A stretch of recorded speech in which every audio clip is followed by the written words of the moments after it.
Hello everyone, I welcome you all in the sixth session of the novel. तो आपका novel के छठवां जो हमारा सेशन है उसमें स्वागत है। और चलिए शुरू करते हैं आज का नावल। तो हम इस नावल के थ्रू करना क्या चाह रहे हैं? अच्छा, उसके पहले नावल का नेम क्या है? नावल का नेम है कैन लव हैपन ट्वाइस, है ना। और इस नावल के थ्रू हम कोशिश करते हैं कि हम ग्रामर सीख सकें, वोकैबुलरी सीख सकें, है ना। और साथ ही में हम सीखते हैं कि एप्लीकेशंस और डेली यूज से सेंटेंसेस, डेली यूज़ वर्ड्स जो हमारी स्पीकिंग में हेल्प करते हैं। तो चलिए शुरू करते हैं आज का मीन्स सेशन। तो कहने का मेरा सिर्फ इतना मतलब है, आप सिर्फ हमसे जुड़े रहिए, है ना। और मेरी गारंटी कि मैं आपको कैसे इंग्लिश सिखा दूँ, ये सारा काम मैं करा दूंगा, है ना। तो चलिए शुरू करते हैं आज का। तो हमने अब तक जो नावल में किया है वो क्या था कि जो हैप्पी है वो अचानक से गाड़ी रोकता है और क्या चाहता है कि मीन्स एक बाहर की तरफ टर्न होता है ना। तो वहाँ टर्न ही होता है, तभी क्या हो जाता है कि मीन्स एक क्वेश्चन पूछा जाता है किसके द्वारा, मनप्रीत के द्वारा, कि व्हाट हैपेंड डूड, है ना। प्रॉब्ड मनप्रीत, तो मनप्रीत ने पूछा डूड क्या हुआ, है ना, कि मतलब क्या हुआ, ऐसा पूछा था। इसके बाद से हम आगे शुरू करते हैं आज का। तो क्या बोला गया इसमें? ये बोला गया है कि नथिंग मच, कुछ ज़्यादा नहीं, है ना, जस्ट अ क्विक ईमेल। तो जो गाड़ी रुकी थी वो इसलिए रुकी थी क्योंकि जो हैप्पी ने एक मेल के लिए बाहर गया हुआ था, है ना। And happy answered undoing his seat belt. तो हैप्पी ने जवाब कैसे दिया? आंसर्ड, है ना, जवाब क्या दिया कि अनडूइंग। अनडूइंग जो देखो, अनडू होता है, अनडू, डू का मतलब करना होता है, और अनडू का मतलब होता है कोई चीज़ किया है उसको फिर से वापस में पुनः स्थिति में ले आना, अनडू हो जाता है ना। और यहाँ पर जो इसका ग्रामेटिकल प्रोफाइल है अनडूइंग का, वो है जेरेंट, है ना। तो जेरेंट में हम हमारे पास दो सिचुएशन ऐसी आती है जब हम वर्ब का, तीन सिचुएशन होती है जो वर्ब में हम आईएनजी लगाते हैं। एक तो हमारा होता है कॉन्टिन्यूअस टेंस जिसमें हम वर्ब में आईएनजी लगाते हैं, दूसरा होता है जेरेंट जिसमें हम वर्ब में आईएनजी लगाते हैं, और तीसरा होता है प्रेजेंट पार्टिसिपल, है ना। तो तब हम इनका इस्तेमाल करते हैं। तो यहाँ पर हमारा जेरेंट है।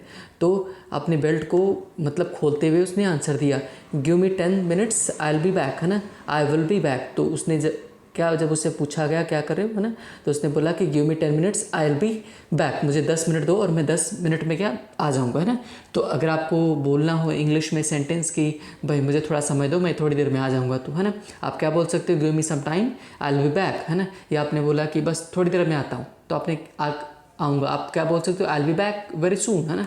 तो इस तरह से आप इनको स्पीकिंग में इस्तेमाल कर सकते हो, है ना। Amardeep try to understand the criticality, मतलब जो सिचुएशन थी उसको समझने की कोशिश किया किसने? अमरदीप ने, है ना, कोशिश की। ट्राई लिखा है, ट्राइड इस्तेमाल यूज़ किया गया, मतलब वर्ब की सेकंड फॉर्म यानी पास्ट इंडेफिनिट, है ना। और जहाँ पर जो टू लगा के दूसरी वर्ब लिखी गई ये इन्फिनेटिव है। तो अमरदीप ने कोशिश की सिचुएशन जो क्रिटिकलिटी थी उसको समझने की, बट, है ना, then stepped back from the asking any question, है ना। और क्या हो गया कि स्टेप फॉरवर्ड का मतलब होता है आगे जाना, स्टेप बैक का मतलब होता है पीछे आना। तो जो अमरदीप ने ना आगे की कोई इंक्वायरी नहीं की और वहीं पर रुक गया। कैसे रुक गया? कि किस बात से रुक गया? कि आस्किंग एनी क्वेश्चन, की कोई सवाल पूछे, इससे वो वहीं पर रुक गया। अब देखो यहाँ पर फिर आया आस्किंग में एनजी लगा हुआ, ये फिर हमारा जेरेंड हो गया, है ना। तो ऐसे पढ़ेंगे तो आपको सारी चीज़ें क्लियर हो जाएंगी ताकि आपको समझ में आए, है ना। ही न्यू हैप्पीज स्ट्रेंज नेचर। ही का मतलब, है ना, कि जो मनप्रीत है वो जानता था किसका? हैप्पी का नेचर, है ना। स्ट्रेंज जो विचित्र टाइप का था। गिविंग, देखो फिर वो में आईएनजी आई, मतलब जेरेंड हो गया। प्रेफरेंसेस मतलब किसको प्राधान्यता दी जाए, है ना। टू लिटिल थिंग्स मतलब कि जो हैप्पी है, हैप्पी की जो नेचर था, प्रकृति थी, स्वभाव था, जो मनप्रीत जानता था कि छोटी छोटी चीज़ों को तवज्जो देता है ना, बातों को क्या समझता है, तो उन चीज़ों को समझता था, है ना। इन हैप्पीज एब्सेंस मतलब हैप्पी जब चला गया, उसने बोला कि मेल करने जा रहा हूँ, तो उस टाइम पर क्या हुआ कि इन हैप्पीज एब्सेंस मतलब कि हैप्पी की अनुपस्थिति में Manpreet and Amardeep chatted for a while. Chat मतलब क्या है? बातचीत करना। सेकंड फॉर्म इस्तेमाल किया गया यानी कि अगेन पास्ट इंडेफिनिट है ना। तो हैप्पी की अनुपस्थिति में मनप्रीत और अमरदीप ने क्या बातचीत की? कुछ फॉर अ वाइल, कुछ समय के लिए, है ना। क्लियर हुआ इतना, है ना। आगे चलते हैं। Happy return quickly. हैप्पी क्या वो वापस आया? क्विकली मतलब तेज़ी से, जल्द ही आ गया वापस, है ना। ये क्विकली जो है क्या है? ये एडवर्ब है, और एडवर्ब किसको मॉडिफाई करता है? वर्ब को। कैसे लौटा? जल्दी लौटा, है ना। तो देखो ये क्लियर हो गया। He did not even take 10 full minutes, मतलब वो 10 मिनट बोल करके गया था, लेकिन ही डिड नॉट टेक मतलब इवन टेक मतलब कि पास्ट इंडेफिनिट है, डिड नॉट लगा है, वो क्यों फर्स्ट फॉर्म इस्तेमाल कर रहे हैं, है ना। तो इवन का मतलब यहाँ तक की, तो यहाँ तक कि हैप्पी ने 10 मिनट भी पूरी तरह से नहीं लिए, है ना। आगे देखते हैं, दैट वॉज फास्ट, है ना, मतलब ये काफ़ी तेज था, है ना। किसने बोला? अमरदीप ने बोला। एक्नॉलेज्ड, है ना, अमरदीप एक्नॉलेज मतलब ये बताया, ये कहा, ये एक्सेप्ट किया कि दैट वॉज फास्ट, मतलब काफ़ी तेज था ये, है ना। I told you it is going to be quick, है ना, मतलब क्या है कि हैप्पी ने बोला कि मैंने तुम्हें बताया कि मैं ये बड़ा जल्दी होने वाला, बड़ा आसानी से होने वाला, है ना, ये उसने बोला। हैप्पी चकल्ड, चकल का मतलब क्या होता है? मुंह दबा के हंसना, है ना। तो चकल का मतलब होता है मुंह दबा के हंसना। इसी तरह एक और वर्ड होता है GU, है ना, FFAW का फा का मतलब ठा के मार के हंसना, है ना। और GIRN ग्रीन, ग्रीन का मतलब होता है दांत दबा कर हंसना। तो ये हमारे पास बहुत सारे वर्ड्स हैं, है ना, जिनका हम हंसने के लिए इस्तेमाल करते हैं। तो विदाउट रिवीलिंग, बगैर कुछ खोले, बगैर कुछ बताए, मच डिटेल मतलब ज़्यादा कुछ बताए बगैर, he started the engine again, है ना। फिर पास्ट इंडेफिनिट आया, स्टार्ट में ईडी लगा हुआ है, तो उसने फिर से इंजन को शुरू किया, है ना। एक बार फिर से उसने इंजन को शुरू किया। आगे देखते हैं क्या बोला गया कि सम टाइम पास्ट, है ना, और कुछ समय क्या हुआ? सम टाइम पास्ट मतलब कुछ समय बीता। ग्रेजुअली धीरे धीरे क्या हुआ, है ना। दे बिकेम साइलेंट, फिर पास्ट इंडेफिनिट आया बिकेम, बिकम का सेकेंड फॉर्म, है ना। वो फिर अब चुपचाप हो गए, शांत हो गए, है ना। फिर क्या आया कि हैप्पी केप्ट ड्राइविंग, हैप्पी चलाता रहा, है ना, ड्राइव करता रहा। मतलब ये कीप का इस्तेमाल किया जाता है। देखो कीप का इस्तेमाल कब किया जाता है? कीप का इस्तेमाल हम करते हैं कोई काम जब जारी रहता है तब हम इसका इस्तेमाल करते हैं। कैसे करते हैं? इसमें सबसे पहले आता है सब्जेक्ट आता है, फिर क्या आता है? कीप आता है ना, कीप यहाँ पर आएगा, फिर हम प्लस लगाते हैं और क्या करते हैं? वर्ब में ING का इस्तेमाल करते हैं ना। हाँ, तो जैसे मैंने बोला कि वह हंसती रही, तो शी केप्ट लाफिंग, है ना। लेकिन ध्यान रखें कि इसमें आपको टेंस के हिसाब से करना रहेगा, जैसा टेंस रहेगा उस हिसाब से कीप लगाओगे। जैसे पास्ट इंडेफिनिट में जाओगे तो केप्ट हो जाएगा, जैसे यहाँ कर केप्ट आया है ना।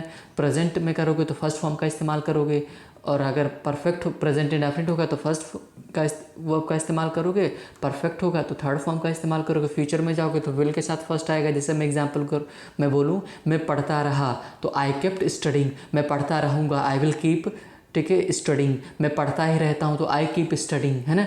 मैं सोता ही रहता हूँ तो आई कीप स्लीपिंग। तो इस तरह से इस्तेमाल इसको हम कर सकते हैं ना अपने इंग्लिश स्पीकिंग इंग्लिश में। जैसे मैं बोलूँ ईच, अगला सेंटेंस देखो, ईच ऑफ देम, उनमें से प्रत्येक ने, हैड सेम थॉट, सभी के मन में एक ही भावना चल रही थी, एक ही विचार चल रही थी। रनिंग का मतलब चलना, फिर से जेरंड आया, है ना। इन हिज माइंड, देखो हिज माइंड आया। अब एग्जाम के पर्सपेक्टिव से अगर देखो तो ईच लिखा हुआ है, फिर देम ऑफ देम लिखा हुआ है। इसका मीनिंग जैसे उनमें से सभी के मन में, ईच ऑफ प्रत्येक के मन में क्या एक ही बात चल रही थी। तो देखो लग रहा है सेंस से कि प्लूरल है, तो यहाँ पर हिज की जगह पर क्या देयर आना चाहिए। एग्जाम में देयर लग सकता है, क्या लिख सकते?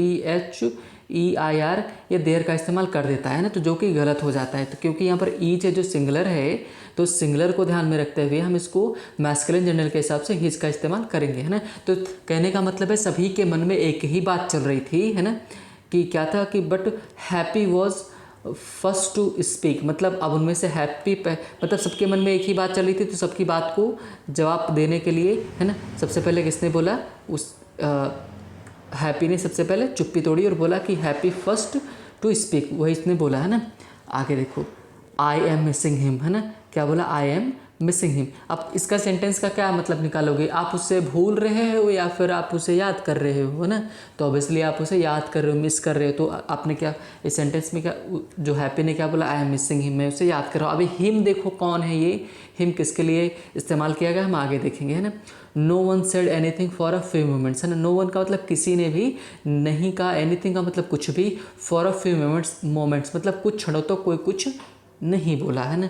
आगे देखते हैं, ओके, है ना, चलते हैं आगे। आगे क्या बोला गया? देन अमरदीप, है ना, तब अमरदीप ने क्या? पुट, देखो पुट के सारे फॉर्म्स वही रहते हैं, पुट पुट पुट, है ना, पुटिंग। तो then Amardeep put his hand on Happy's shoulder, है ना। तो अमरदीप ने तब क्या किया, अपने हाथ रखे कहाँ, हैप्पी के शोल्डर पर, है ना, मतलब उसके कंधे पर अपने हाथ रख दिए, है ना।